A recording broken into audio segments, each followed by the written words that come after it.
We're getting some breaking news from Washington, speaking of China, on the COVID origins report from intelligence officials. Try to answer the vital question of where the virus originated. This morning, U.S. intelligence officials remain divided over the origins of COVID-19.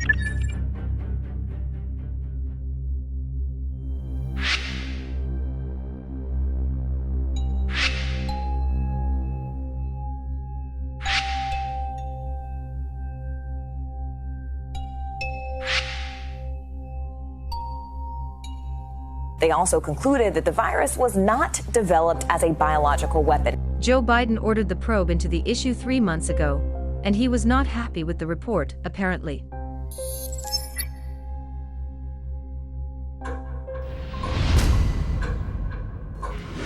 To look at the previous painstaking origin tracing study done by international scientists to wonder if 90 days is enough for intelligence officials to provide a reliable answer.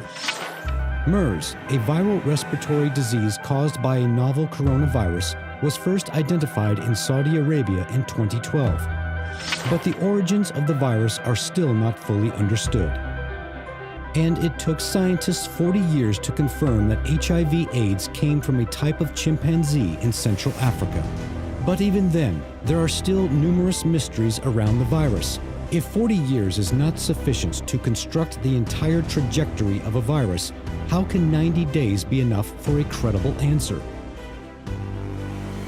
What makes the intelligence agencies competent to look into such a complicated and highly scientific matter and do what scientists haven't been able to achieve so far? Historically, the U.S. intelligence community has produced many masterpieces, such as using a small bottle of laundry detergent as evidence of Iraq's weapons of mass destruction and staging the so-called Syrian chemical weapons attack. The U.S. agents are doing the same thing again. The U.S. government tries to make a presumption of guilt against China by making the so-called traceability report through its intelligence agencies. And I was surprised because I was following the news when finally it was just stated and based on not scientific rigorous studies, but from different agents or from spies. That's not convincing.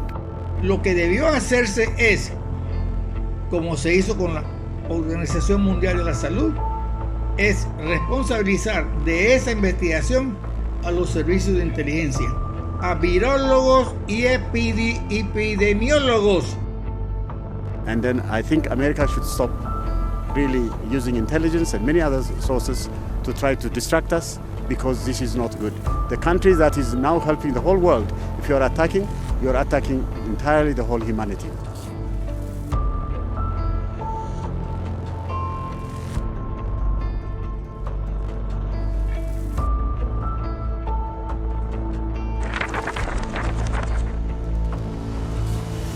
A Florida man has contracted a very rare and potentially deadly form of anthrax. In just a week's time, we have had 4 confirmed cases of anthrax. In Nevada, in New Jersey tonight, the U.S. House of Representatives is closing offices today until Tuesday to allow a complete sweep for traces of anthrax. Американцы на комиссию в Женеву приехали, мы там, и госпожа Клинтон тогда сказала, что мы пострадавшая сторона, и мы выходим из Конвенции по биологическому и токсинному оружию.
At a growing number of laboratories, scientists are experimenting with dangerous viruses and bacteria to discover new ways to treat and prevent diseases.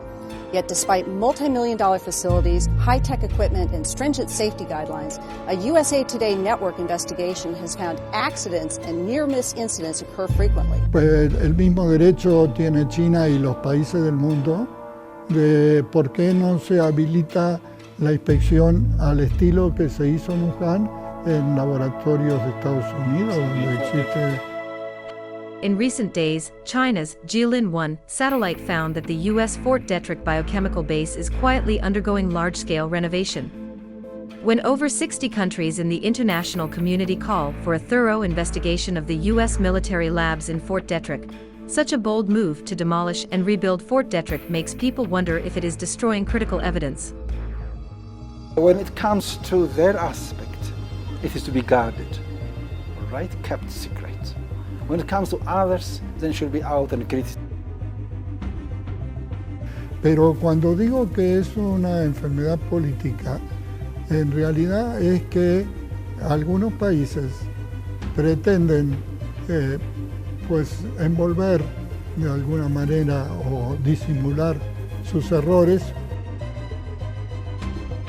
Hay fenómenos que se están dando en China y en el mundo que revelan que no se puede tapar con un dedo el sol.